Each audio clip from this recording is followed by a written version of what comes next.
Olá, muito bom dia, feliz início de semana, começa a partir de agora, aqui na sua web rádio Atitude Popular, o programa dos movimentos sociais do Ceará. Democracia no ar, com retransmissão pela web rádio classista da FETRACE, Canudos FM 104,5 e Liberdade AM 1310 de Boa Viagem, Camponesa FM 95,7 de Crateús e FM 25 de Maio, 95,3 de Madalena. Assim, formamos agora, a partir de agora, a Rede Cearense de Comunicação Popular para a transmissão das lutas e ideias dos movimentos sociais do Ceará. Democracia no Ar é um programa idealizado pelo Movimento Democracia Participativa, que tem em sua fanpage aí no Facebook, e retransmite a partir de agora o programa ao vivo feito especialmente para você, ok? O programa tem produção e apresentação de Márcio Rodrigues, abertura técnica e intervenções comigo, Jonathan Neto. Comentários de Souza Júnior, Padre Hermano Alegre e Antônio Ibiapino. Temos o apoio cultural da AFBNB, Sintaf, Mova-se, Sinfarce e o Show Advogados Associados. Assim, começa mais uma edição a partir de agora até 11, ao comando dele, Márcio Rodrigues. Bom dia! Bom dia, obrigado, Jonathan Neto. Amigos ouvintes, estamos começando Democracia no Ar pela sua web rádio Atitude Popular, um espaço dos movimentos sociais do Ceará. Obrigado pela audiência e pelo apoio da AFBNB, Mova-se, Sinfarce, Sintaf e o Show Advogados Associados. Além da Atitude Popular, o Democracia no Ar está em rede com a Classista, com a Liberdade AM de Boa Viagem, com a 25 de Maio, lá de Madalena, e a Camponesa FM de Crateús. Muito bem, muito bem. A Canudos FM, ao longo de sua programação, também vai transmitir o programa. E estamos ao vivo e a cores para todos que queiram nos assistir aqui na página do Facebook do Movimento Democracia Participativa Ceará. O Democracia no Ar, que é um espaço para dar vez e voz aos esquecidos e criminalizados pelos meios de comunicação tradicionais. Aqui os sindicatos e as organizações em defesa do meio ambiente, os movimentos por direitos humanos e os defensores dos direitos difusos serão ouvidos e poderão se manifestar de maneira livre e independente, ouvir representantes de minorias e ampliar a voz de quem não possuía um canal de comunicação. Entra no ar agora Democracia no Ar. Na edição de hoje vamos receber Lígia Viana e Eduardo Neto. Lígia vem pelo Instituto Terra Mar. Bom dia, Lígia, seja bem-vinda. Bom dia, primeiramente para Temer. Primeiramente para Temer. Pelo convite. Parabéns, Estamos Lígia. aqui para dialogar sobre. Eduardo Neto vem pelo Sabiaguaba Social, é isso, Eduardo? Isso, bom dia a todos, fora Temer. Fora Temer. É um prazer mais uma vez participar do programa. Eles vêm ao programa para falar sobre meio ambiente, suas experiências e as entidades que representam, o que elas fazem em favor do meio ambiente. Lembrando que hoje é dia 5 de junho. 5 de junho é o Dia Mundial do Meio Ambiente. Amigo ouvinte, aqui no Democracia no Ar, o programa dos movimentos sociais do Ceará, você pode participar. Estamos começando o programa e gostaríamos de convidá-lo a enviar sua crítica, sua sugestão, sua opinião, enfim, sua participação. Anote aí o WhatsApp, onde você pode mandar uma mensagem. Vai chegar aqui, ó, diretamente nesse telefone que eu estou mostrando para vocês, para quem está assistindo pela página do Facebook, né? Esse telefone aqui. E para quem não, está apenas nos ouvindo, eu vou falar duas vezes. 85 é o código de área, 98206-3106. Eu vou repetir. 85 é o código de área. O telefone é o 98206-3106. Participe. Aqui a democracia é para todos e todas as pessoas que querem participar. Obrigado aos dois pela participação no programa. Eu gostaria de começar lendo uma mensagem bastante explicativa, porque, afinal de contas, rádio, né, a gente faz para prestar serviço à comunidade. Rádio a gente faz para tentar fazer com que as pessoas compreendam melhor o seu cotidiano, né? Principalmente quando a gente está falando de radiojornalismo ou um rádio que gosta de trazer o esclarecimento às pessoas que estão nos ouvindo e às pessoas que estão nos vendo também por extensão, né, aqueles que estão nos acompanhando via Facebook. O Dia Mundial do Meio Ambiente é comemorado em 5 de junho e tem por finalidade criar uma postura crítica e ativa em relação aos problemas ambientais existentes no planeta. Os seres humanos são os grandes responsáveis por mudanças graves no meio ambiente, como a poluição e a perda da biodiversidade. Cabe a nós criar medidas que impeçam que todos os impactos atinjam de modo irreversível a Terra.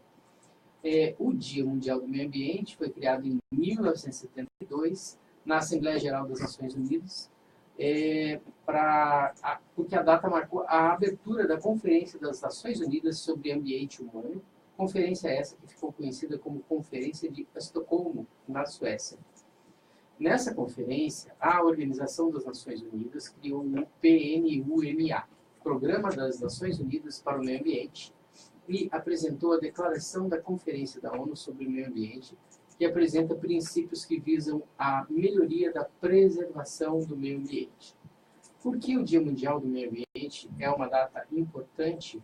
Bom, espera-se que o Dia Mundial do Meio Ambiente, a sociedade tenha informações relevantes sobre os impactos do homem no planeta e adquira uma postura consciente em relação ao uso dos recursos naturais.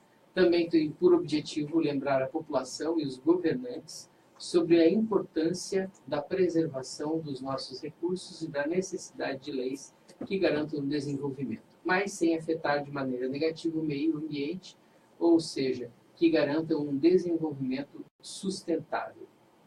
Bom, aproveitando aqui a presença do Eduardo Neto e da Lígia Viana, eu gostaria de perguntar se aquilo que preconiza, né, a criação do Dia Mundial do Meio Ambiente por parte da Organização das Nações Unidas, né, ou seja, do maior conjunto de países agregados em uma mesma entidade no mundo, fora a FIFA, né? Engraçado porque a FIFA tem mais países do que a ONU, mas vamos lá. O que a gente pode dizer que o Ceará tem contribuído nesse sentido, Lígia?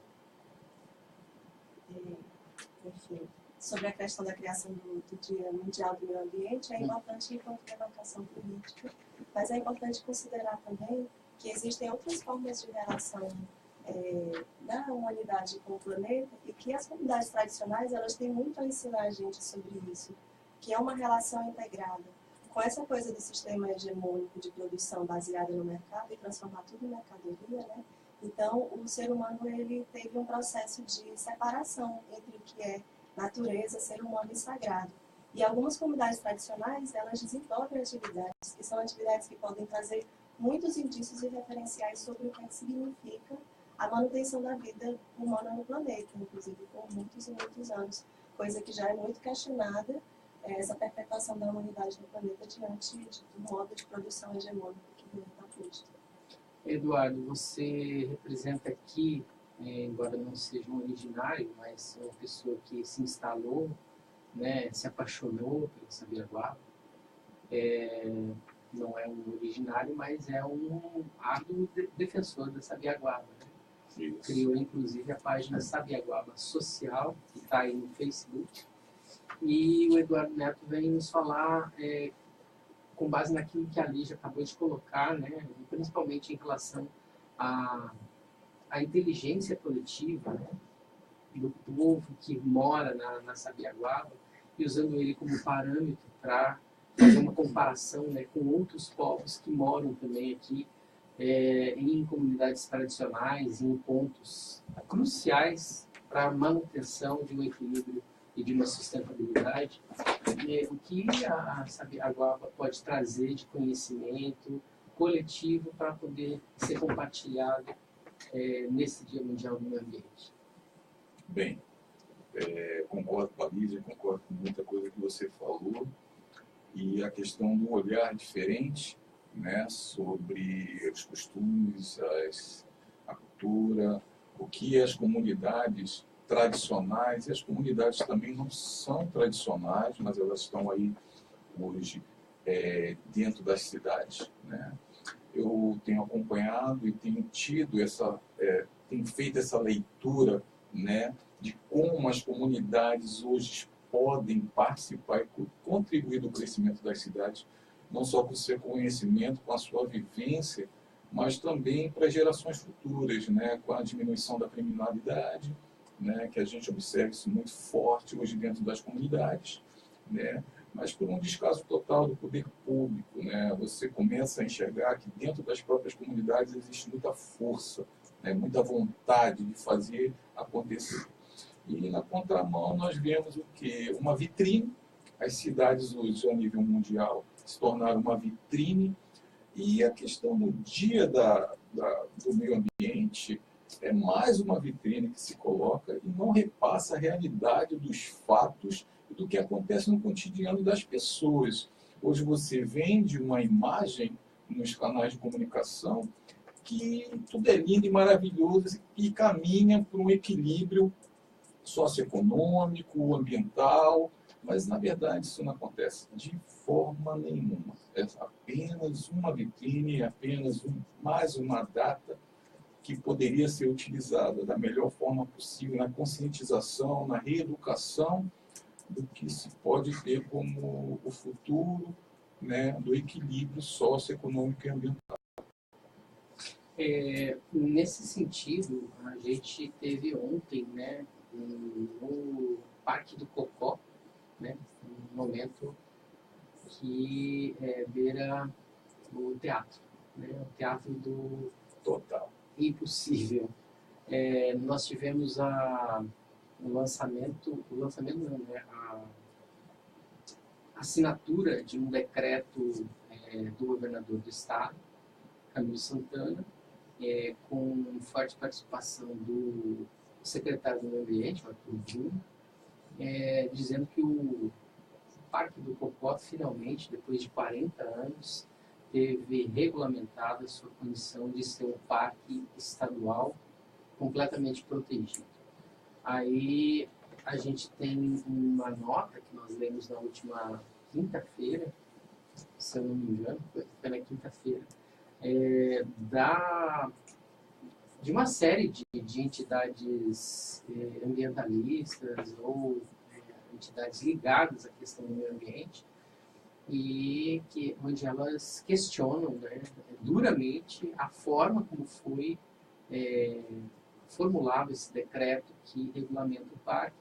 E aí, importante a presença do Eduardo aqui, importante a presença da Lígia, para que a gente possa também discutir essa questão do Parque do Cocó sendo regulamentado de maneira a alijar, né, boa parte daquilo que as comunidades tradicionais que vivem dentro desse espaço foram completamente desconsideradas todas as argumentações apresentadas e foram, no mínimo, aí, 2 anos de muita discussão. Eduardo, você tem alguma coisa a nos trazer e a esclarecer aos ouvintes aqui do Democracia no Ar? Mais uma vez concordo com a sua visão. Estive ontem lá.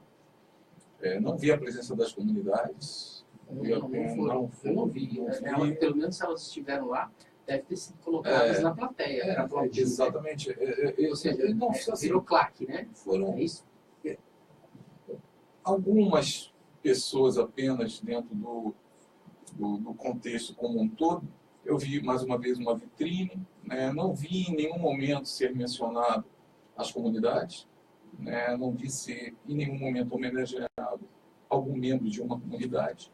Né? A sua cultura, a sua arte, nada nesse sentido. O fato de eles estarem dentro do parque há mais de 100 anos e ajudando a preservar, inclusive, áreas, porque quando você vive 100 anos e não destrói um determinado ambiente, né, seja ele com a construção de algumas coisas ou não, né, ou simplesmente deixando lá para que a natureza se comprometa a se mantendo, né, preservada, ajude a sustentar determinadas famílias, como é o caso, né, do povo que está na Sabiaguaba e que trabalha com a coleta de mariscos, com a coleta de... Mas não só... Caranguejo. Não só a comunidade da Sabiaguaba como um todo, da Boca da Barra, mas também a da Casa de Farinha e outras comunidades que Ao todo são mais não de... são de conhecimento do próprio governo. Mais de A Casa de 24. Farinha, a Casa de Farinha, como comunidade tradicional, foi descoberta há pouco tempo aí pelo governo do estado nesse processo aí da demarcação do parque. E mesmo descoberta foi desrespeitada. Foi desrespeitada e no último momento conseguiu ser beneficiada, entre aspas, com essa situação de permanecer dentro da poligonal. Mas a questão foi justamente essa, nos agradecimentos pela participação de todo o processo, na construção do processo do parque. Não houve a menção em nenhum momento de agradecimento a algum membro ou às comunidades em si, nem como foi feita lá, né, as comendas. Em nenhum momento, nós temos personalidades folclóricas e culturais muito fortes dentro das comunidades, pela sua história, pela sua vivência, pela contribuição ao crescimento da cultura dentro do estado e da cidade. Mas é assim, hoje eu coloco e coloco isso de uma forma bem clara, que eu não vejo como uma luta, porque eu vejo defender a bandeira de uma luta, né? Uma luta dos povos tradicionais e das comunidades em permanecer dentro do espaço urbano com todas as condições de igualdade e de infraestrutura. Mas o que eu vejo, na verdade, é uma resistência, né? Quanto o poder, quanto a força política, quanto o jogo político, né? O que nos cabe como comunidade é resistir, né? Então, a gente está nesse processo e ontem, né, com a assinatura do decreto, nós podemos presenciar mais uma vez isso, né? O poder público passando por cima da comunidade, até no momento da assinatura do decreto. Lígia, nós tivemos também, né, nesse mesmo circo, montado lá no Parque do Cocó, naquele lugar bacana, né, do Papicu ali, né, um lugar aprazível, apartamentos custando ali de 1.800.000 a 5 milhões de reais. Um lugar realmente onde você concretiza o que é o elitismo de uma sociedade como a sociedade que foi construída aí para esse circo. Mas a gente não pode perder de perspectiva que foram entregues comendas que conhecem, né, os relevantes serviços prestados para a constituição do próprio Parque do Cocó, e entre esses comendadores, novos comendadores, né, parece, né, pompa, circunstância e a volta das capitanias hereditárias. A gente encontra um cidadão que se chama Tasso Gereissati. Agora, eu queria entender como o Tasso Gereissati, um cara que construiu um shopping dentro do Parque do Cocó, né, destruindo boa parte daquilo que deveria ser preservado, recebe uma comenda, né? Você como... Você é socióloga, né? Você consegue traduzir isso para mim, por favor? Vou tentar dialogar um pouco com isso, né? Assim, o que acontece é que a gente vive um cenário de intensa especulação imobiliária que não é nova, né? Mas que existe uma esfera hegemônica de produção que está cada vez mais fortalecida na expansão do capital financeiro, e esse capital financeiro ele se alia aos instrumentos e métodos de administração do país, utilizando de meios escusos, criminosos, né? Então, é um projeto implantado já que se tende a uma espoliação extrema do país, né? Então, tem um avanço de fronteiras produtivas. Várias comunidades tradicionais sofrem o processo de desapropriação, de expropriação dos seus territórios, porque existe uma cobiça muito grande nessas áreas, sobretudo na zona costeira, para a especulação imobiliária, a caça em cultura, o turismo de massa, né, os grandes empreendimentos de resort. O próprio Tasso Gereissati é uma figura que tem provocado intensos conflitos na zona costeira, por cobiçar algumas áreas de comunidades tradicionais e de faixas de praia. Pode trazer exemplos, por exemplo? Por exemplo, o assentamento Maceió traz uma referência muito interessante de resistência contra a atuação do Tasso Gereissati na tentativa de tomada daquelas terras. Desde a época que ele foi governador, é isso? Antes disso, é. Então, é uma comunidade que tem uma referência interessante por conta dessa trajetória de resistência muito forte, né? Porque existe uma questão de invisibilização das comunidades e uma tentativa de desqualificar essas comunidades como sendo, como que elas tendo possibilidade e potencialidade de preservar essas áreas, mas muito pelo contrário. O que a gente já discute, o que já é comprovado, é que essas comunidades é que têm preservado áreas importantes do planeta.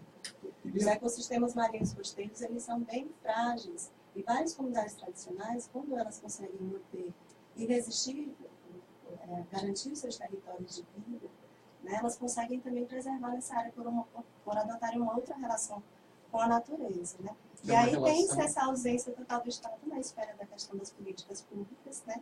E tem também essa questão dos cenários que são construídos através do marketing, né? Com a mídia, com toda uma estratégia, uma ensinação, como aconteceu no Copom, para garantir a implantação dos projetos. Só para acrescentar ao que a Lídia está falando, o Grupo Serrolim também recebeu uma comendão. Né? Então, quer dizer, a especulação imobiliária participando do processo de criação do parque e tendo reconhecimento como grande contribuidor desse processo. E a cultura, a origem, né, a história local, fica totalmente deixado de lado nesse processo. Invisibilizado, como ela acabou totalmente, como ela bem colocou, totalmente dessa forma. É hoje o perfil das cidades, né? Você cria, né, uma paisagem, né? Você cria uma paisagem, né, que agrade a todos, né? É justamente esse o perfil, passando por tudo e por todos. Nós, uma coisa eu devo colocar, eu não posso negar que toda vez que eu cheguei ao secretário Arthur Bruno para tirar uma dúvida, para colocar a situação da comunidade, sim, ele nunca deixou de me atender. Isso eu tenho que registrar, que reconhecer aqui o papel do Arthur Bruno no trato, na comunicação que teve. Eu posso responder por mim, né? Nunca me negou o acesso. Mas a questão do município, da CIMA, sempre negou qualquer tipo de contato, qualquer tipo de conversa, de reunião, qualquer tipo de assunto que se tratasse das comunidades. Eu lembro que o discurso dele foi no sentido de o parque possível, né? Exatamente. Será que a gente consegue descobrir em algum momento, né, da nossa história presente ou futura, quem são esses especuladores ou as pessoas que forçaram ele a fechar um decreto sem a participação efetiva das comunidades características, né, que moram já há muito tempo no parque, sem a participação efetiva, né, porque uma coisa é você ouvir, mas fazer ouvido de mercador não vai te levar a lugar nenhum. Esse processo foi acontecendo de acordo com a resistência das comunidades, né, para que fossem ouvidas, né? Não foi um processo fácil, mas teve que ser engolido, né? Teve que ser digerido. Mas, na verdade, é um bolo compressor, né? Da forma que eles chegam, da abordagem inicial, que foi um ponto que eu debati muito nas audiências públicas. É bom a gente resgatar, né? Porque, se eu não me engano, você nos revelou um episódio que é bastante característico nesse sentido, que foi o fato de o Arthur chegar numa das primeiras audiências na comunidade cercado de policiais, é isso? Exatamente. Esse processo foi mudando gradativamente. Eu não sei, eu não posso dizer nas outras comunidades, mas o processo foi, não vou dizer melhorando, mas foi atenuando, né? A abordagem inicial ela foi muito violenta, muito agressiva e muito invasiva. E aos poucos nós fomos tentando nos colocar no papel de articuladores do processo, participar do processo como um todo. Só que o processo já estava desenhado e construído, e contra o tempo, nós até conseguimos que esse processo fosse adiado nas várias tentativas, nas solicitações, nas colocações das audiências públicas que foram impostas para que ele fosse debatido. Senão, isso já estaria concluído e de uma forma bem negativa para as comunidades do que é hoje. Por isso que eu falo que é uma resistência. O decreto ele não assegura, né, as comunidades dentro do seu habitat natural. Muito pelo contrário. Muito pelo contrário. Mas foi o que a resistência pôde conquistar naquele determinado momento. E veja bem, o processo continua.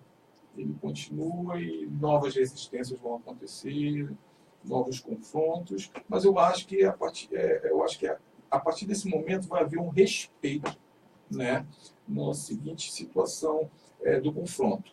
Apenas na seguinte situação do confronto, né? Eu acho que eles vão ter mais critérios na questão do confronto direto com a comunidade. Não colocar como a comunidade é bandida, né? Isso é muito vendido nos canais de comunicação, que na comunidade ninguém presta, ninguém vale nada, e o que vale é colocar as comunidades cada vez para fora dos centros urbanos. Que é um erro, porque você sabe que quando você coloca para fora e você exclui alguém de uma convivência igualitária, social e econômica, você atrai para dentro dela a marginalidade, né, a revolta, né, e assim por diante. Eduardo, tem uma coisa também que é muito perverso, né, que a gente está lidando com uma questão que é estrutural. O Estado, ele é um Estado que é aliado, aliás, ele está submetido, é um Estado empreendedor, né? Ele está junto do setor privado. E o interesse do Estado é o interesse do setor privado, isso não está dissociado.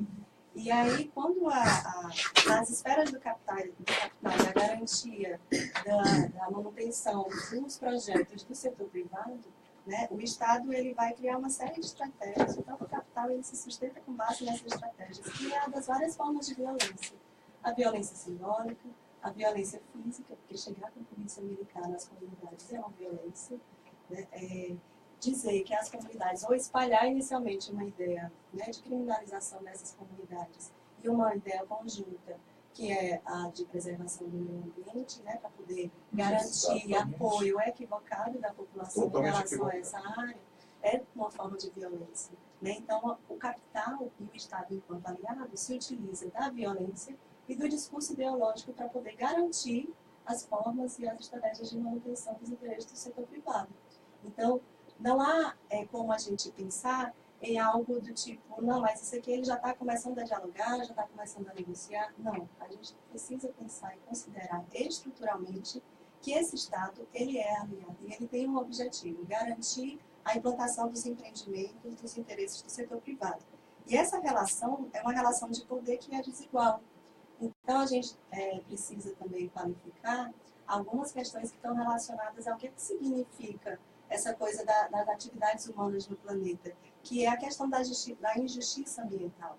Né? As comunidades tradicionais, elas sofrem processos de injustiça ambiental e a gente precisa conversar muito sobre o que significa o fato de não ser igualmente essas populações afetadas pelas atividades humanas no planeta ambientalmente. O que significa? Existe um discurso da economia verde, né, um discurso do meio ambiente, que todas as comunidades são afetadas pelas catástrofes ambientais, que toda a sociedade, que isso é comum a todo mundo, né? Mas não é. Nós vivemos numa sociedade desigual e as relações de poder são diferenciadas. Então, existe desigualdade ambiental também. Em quem esteve aqui na quinta-feira passada foi o Alexandre Araújo Costa, e ele falou exatamente isso, né? Que nem para fazer o greenwash, né? Uhum. Que é aquela lavagem verde, né? Por meio de um decreto que realmente fosse implementado de maneira a atender o conjunto da sociedade, inclusive de quem interessa e está inserido, né? Dentro desse contexto da criação do parque. Mas eu vou precisar fazer um breve intervalo, e para isso eu convoco ele, o homem da voz de ouro da Atitude Popular, Jonathan Neto.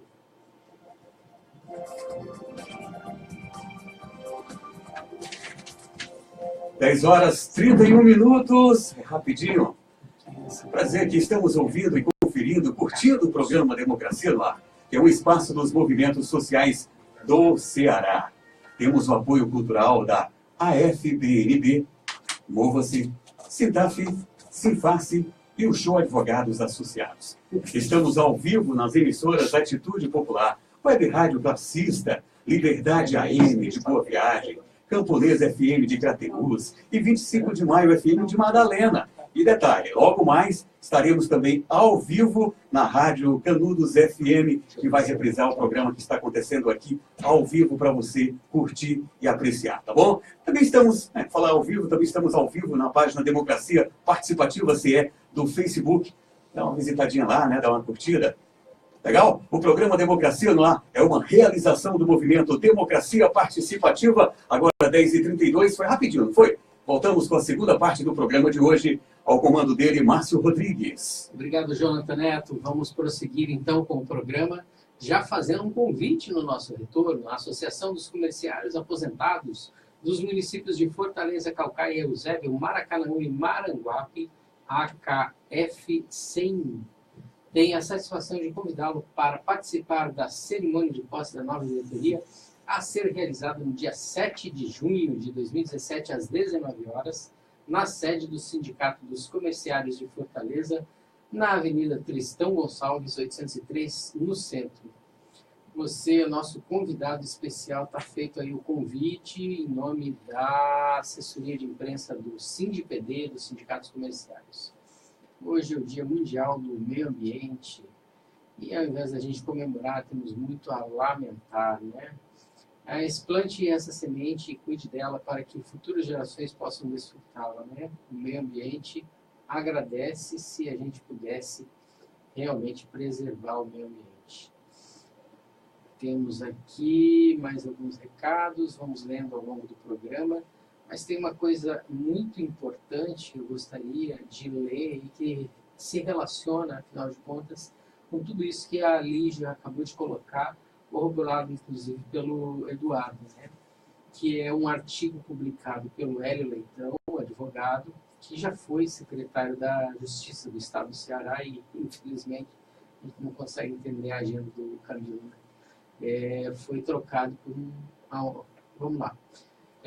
O artigo diz o seguinte, é uma análise a respeito das atitudes do atual alcaide da cidade de São Paulo, né, o dono da cidade, ou melhor, o prefeito da cidade, João Dória Júnior, né, resolveu golpear de trator, né, a golpe de trator, bombas de efeito moral e violência policial, e por um fim a chamada Cracolândia, espaço encravado no bairro da Luz, em que habitam e perambulam pessoas em situação de rua, muitas das quais usuárias patológicas de drogas ilícitas. A ação parte do projeto, abre aspas, Redenção, fecha aspas. Esse é o nome do projeto.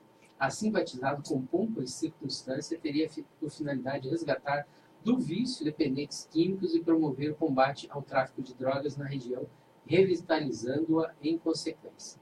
Essa, abre aspas, nova política, fecha aspas, né?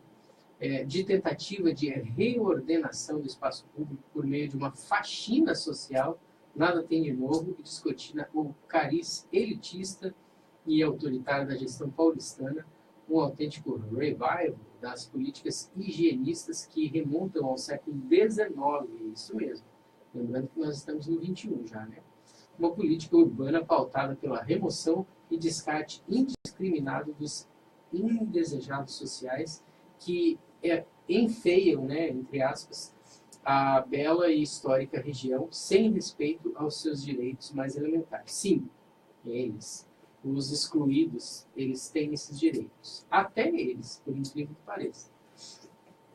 Além de atentatória aos direitos e garantias fundamentais, íncitas à condição humana, a operação desfechada com grande repercussão midiática, como de resto tudo o que faz o senhor prefeito, revelou-se de saída como esperado um retumbante fiasco. A Cracolândia mudou de lugar.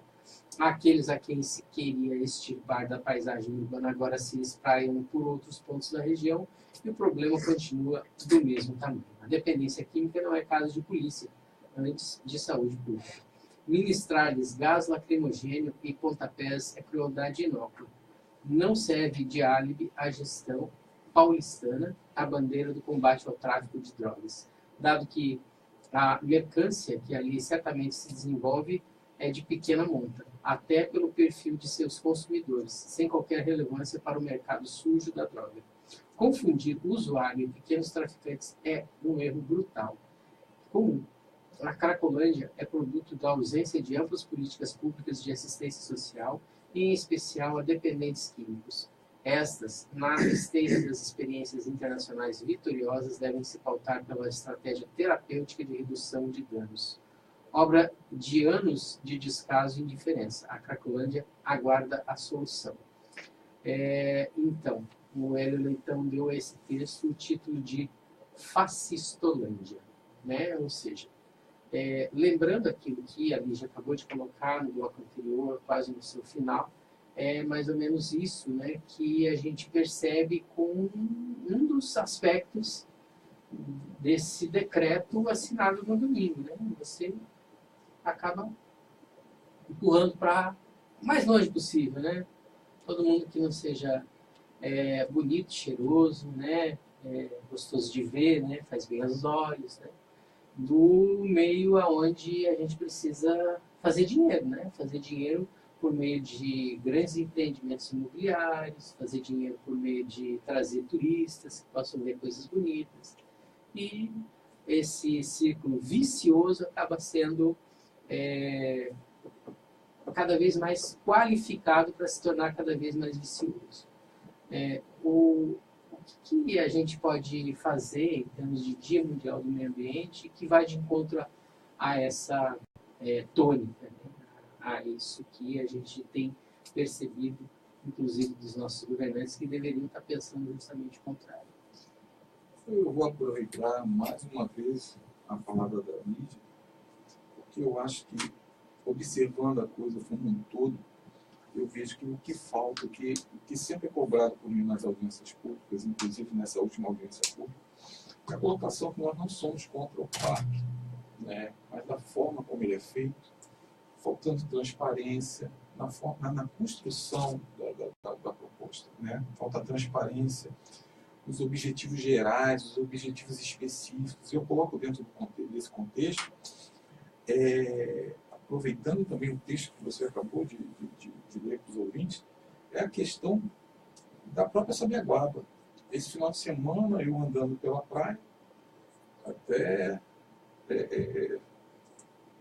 grande parte dela, eu me deparei com novas ocupações, uma nova ocupação ainda abandonada, só na fase de construção, mais ou menos 8 barracos e os terrenos loteados para a construção de mais alguns, que eu compreendo como uma migração. Eu compreendo como uma migração porque quando eu coloquei na última audiência pública qual é a proposta, veja bem, as comunidades que vão permanecer, as comunidades tradicionais que vão ser reconhecidas e podem permanecer no parque, de acordo com o decreto, de acordo com a palavra do secretário, qual é a proposta da permanência dessas comunidades? Qual é o tipo de construção que será permitido? Se vai ser uma bioconstrução, se vai ter uma reeducação ambiental, se vai ter a efetividade no plano de manejo. Porque hoje o plano de manejo da APA de Sabiaguaba não funciona. E com essa falta de informação, com essa falta de transparência, acaba acontecendo a migração. Só para a gente poder entender, né? Hoje em dia, antes da assinatura de ontem, né, do decreto, a área onde estão as comunidades tradicionais, que são a comunidade da Sabiaguaba, a Casa de Farinha e outras dezenas de pequenos enclaves de pessoas que moram na região, algumas há mais de 100 anos, outras há mais de 50 anos, outras há mais de 40 anos, ou seja, antes do início da luta pela criação do Parque do Cocó, né? Que tipo de ação governamental a área de proteção ambiental permite para que haja uma convivência dessas comunidades tradicionais dentro dessa área de preservação? Só para que os nossos ouvintes possam entender. Bem, existe um plano de manejo que ele não é, em nenhum momento, excludente. mas também ele não é, a não ser fiscalizador, né, impositivo, mas trabalhar a questão da comunidade, na reeducação, no trabalho conjunto, de como trabalhar o lixo. Veja bem, eu andando na orla da Sabiaguaba, eu me deparo, todos os dias eu faço minha caminhada, eu me deparo com tartarugas mortas, mas se você for olhar, elas estão com óleo. Eu me deparo com latões, com aqueles recipientes grandes, que eu esqueci o nome agora, de lixo tóxico, né? De óleo, tudo dos navios que passam pela costa e descartam os seus resíduos, e tudo ali na costa da Sabiaguaba. Existe um projeto lá na Sabiaguaba, que é feito pelos mergulhadores que lá frequentam, que é da coleta de lixo. E o lixo que você recolhe dali da Sabiaguaba são lixos urbanos, não são lixos dos nativos da região. Então, veja bem, quando você coloca que hoje você defende o Rio Popó como um todo, né, até o deságue na Boca da Barra, Sabiaguaba, você vê que, na verdade, ali existe uma unidade de conservação que nunca teve um trabalho, né, de monitoramento dentro do conceito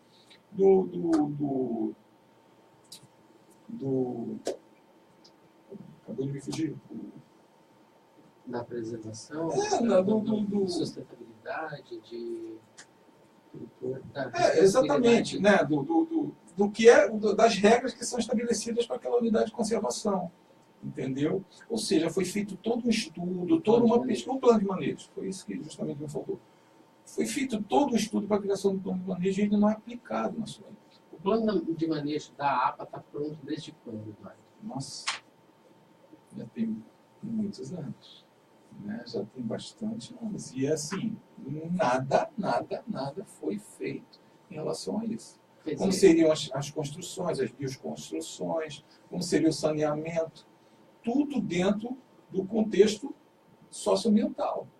Né? Mas nada foi criado, nada foi feito. E hoje o nativo ele sai como o responsável por tudo que é negativo dentro do aspecto ambiental.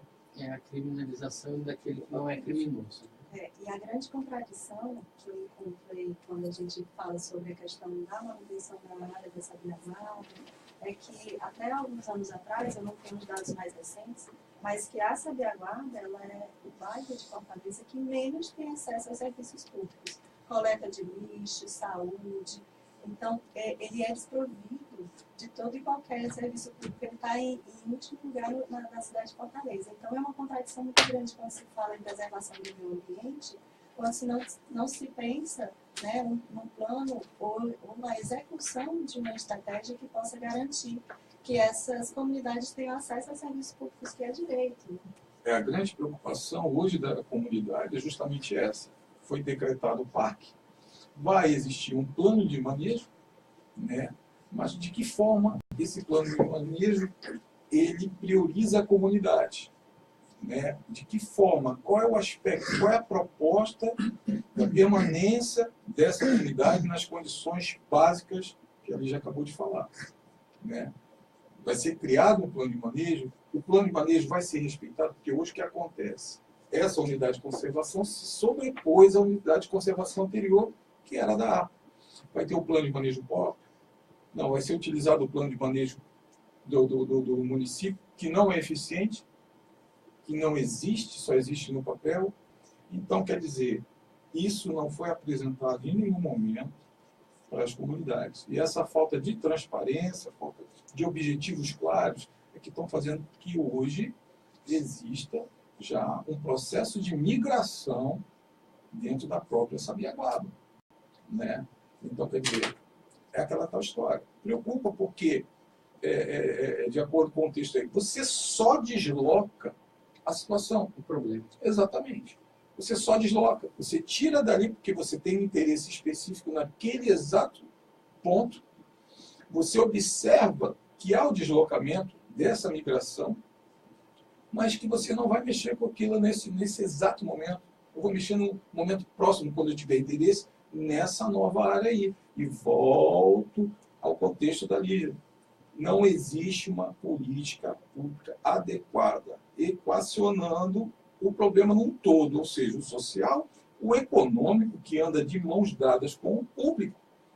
Né? Hoje, a cidade, o crescimento é traçado de acordo com o poder financeiro.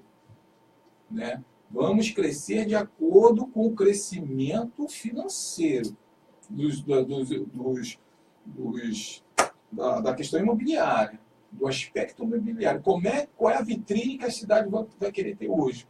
Qual o tipo de edificação? E aí você vai tirando as pessoas, as comunidades das áreas que são totalmente discriminadas, abandonadas pelo poder público, na questão de saneamento básico, de infraestrutura, iluminação, mobilidade e outras questões, saúde, educação, e aí vai. Eduardo, aí se revela também a questão do processo de gentrificação nas zonas urbanas. Né? O capital privado, o setor privado, ele tem interesse numa área e expulsa, né, numa relação de poder desigual, expulsa essas comunidades e, sobretudo, quem sofre com isso são as comunidades tradicionais, as comunidades pobres de periferia e de maioria negra. Aí a gente entra na questão do debate do racismo ambiental, né? E como que a gente resolve esse tipo de situação, na opinião de vocês? Como que a gente consegue fazer o convencimento da sociedade como um todo de respeitar aquilo que já foi, inclusive, preconizado, como o exemplo do plano de manejo, ou como que a gente faz o convencimento de que essa forma como o poder público se associa ao poder econômico acaba prejudicando a sociedade como um todo. No final do bloco anterior, a Lígia colocou que, infelizmente, o poder constituído está aliado ao poder econômico. E isso está bem claro, por exemplo, na frase soltada pelo presidente da Câmara dos Deputados, hoje em dia vice-presidente, na prática, Rodrigo Maia, que diz que a agenda do mercado é a agenda da Câmara. É um negócio, assim, estarrecedor, né? Simplesmente não dá para compreender a forma como o Estado brasileiro age em detrimento do conjunto da sociedade e em favor da elite econômica. Para resolver essa situação, o que seria a saída ideal? Bem, no meu ponto de vista, eu acho que a inclusão... Fora Temer. Fora Temer. A inclusão da comunidade de Sabiaguaba, da Boca da Barra e da Casa de Farinha, ele faz parte de um processo de autoestima dentro das próprias comunidades. Né? Quando o meu papel, eu identifico que toda vez eu questiono muito qual é o meu papel dentro desse cenário, foi restabelecer e, junto com outras forças, com outras pessoas, né, de diversos segmentos, tentar a valorização da comunidade como um todo, resgatar a sua autoestima, né, para que ela se unisse novamente dentro de um objetivo comum e social, muito forte, cultural, né, para que ela pudesse partir para o enfrentamento. Que foi o que aconteceu. Eu acho que o resultado, vejo que hoje o decreto não é ainda o ideal, mas a gente está no processo. Eu acho que hoje a própria comunidade de Sabiaguaba e a Casa de Farinha veio acompanhando o processo da Sabiaguaba e também comprou a ideia, né, da valorização dos seus costumes, da sua história.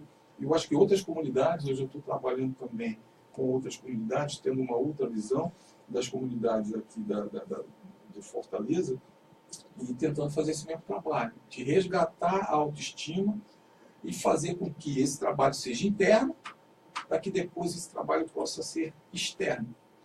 Né? Você conscientizar a sociedade como um todo do papel das comunidades dentro do crescimento das cidades. Né? Não é quando você vê o plano diretor, você vê um crescimento igualitário, tanto social, como econômico, como ambiental, mas isso está só no papel. Falta a gente colocar isso na prática. Então, para mim, o trabalho é interno, depois a gente começa a colocar esse conceito externamente e tentar conscientizar a sociedade que o crescimento é para todos, que a cidade é para todos. Lígia? A questão da solução ela é estrutural, né? Então não dá para se pensar em estratégias que acumulem princípios com base na solidariedade, na ajuda mútua, no respeito, na visão integrada com o meio ambiente, nas esferas do sagrado de relações entre as pessoas, que seja dentro dessa estrutura de poder e de mercado. Então essa estrutura ela já está questionada, é fadada ao fracasso mesmo, ela tem tendências de crises e de autodestruição, mas ela busca mecanismos de se manter. Porém, as comunidades, né, sobretudo as sociedades tradicionais, as comunidades que resistem, elas acumulam muitas estratégias de resistência.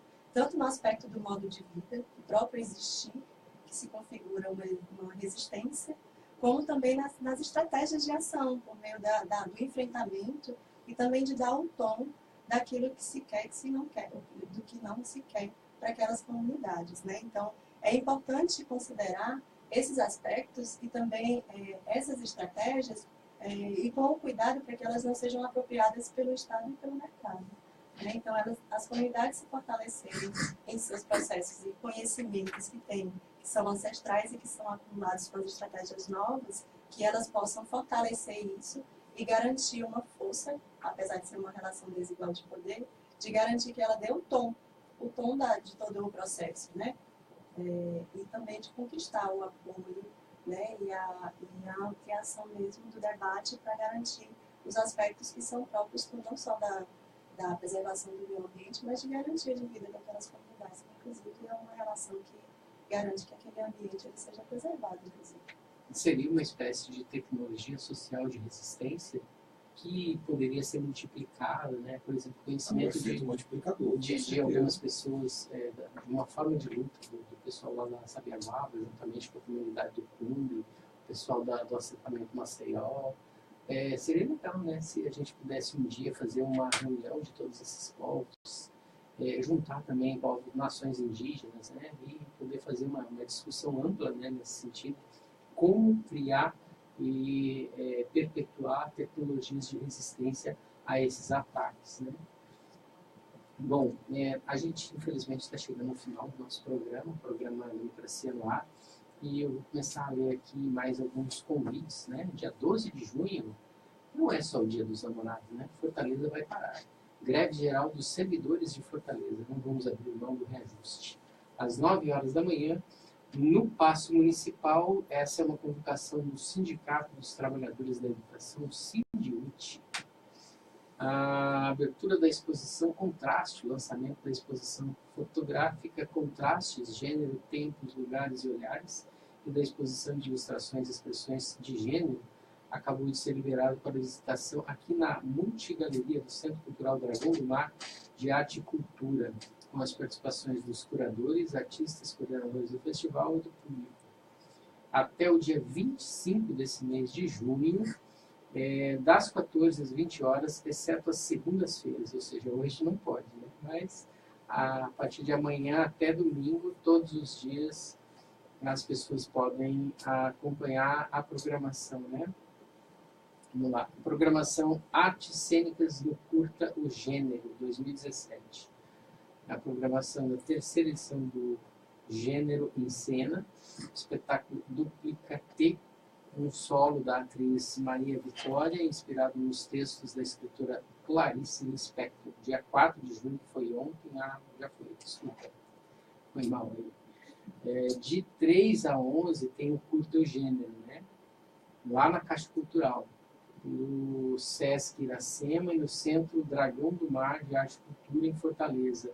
A programação pode ser conferida no site tanto da Caixa Cultural, quanto do Sesc Iracema, quanto do Dragão do Mar. É só você dar uma bugada aí que você consegue enxergar isso daí. Vamos lá.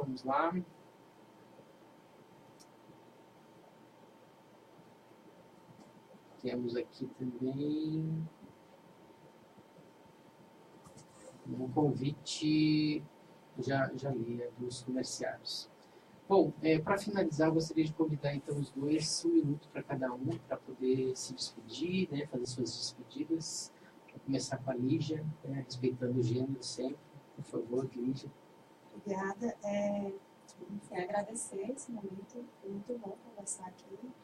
E também fazer um convite para o lançamento da campanha contra a compra e venda de terras na zona costeira, que vai acontecer na Assembleia Legislativa no dia 27 de junho, pela manhã.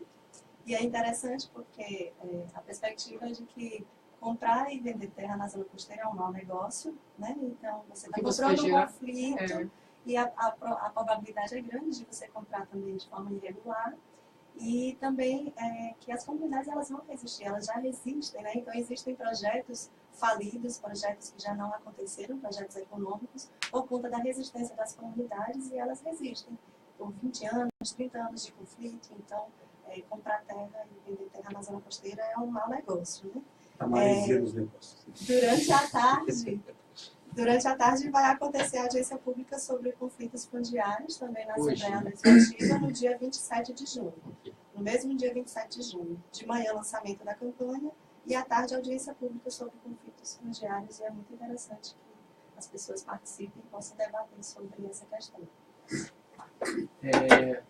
Antes de mais nada, eu gostaria de... Hoje, né, tem plantão do Cid Jorge na Câmara Municipal de Fortaleza, voltado para atender os jornalistas da casa, né, veículos legislativos e assessores de imprensa. É só procurar lá a banquinha do Cid Jorge, ok?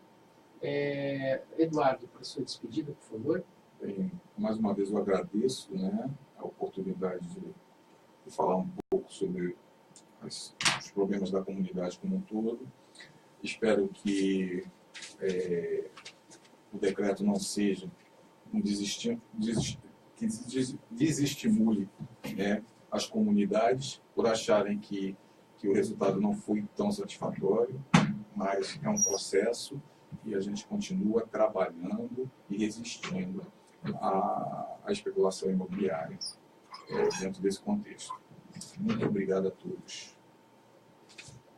Obrigado, Eduardo. Obrigado, Lígia. Estamos encerrando hoje o programa Democracia no Ar e convocamos ele, o homem da voz de ouro da Atitude Popular, Jonathan Neto, para fazer o nosso encerramento. Até amanhã, às 10 horas da manhã.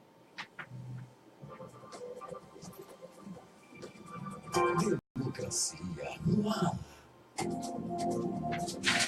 1 minuto para as 11 horas. Você acabamos de ouvir aqui o programa Democracia no Ar. O programa dos movimentos sociais do Ceará. Temos o apoio cultural da AFBNB.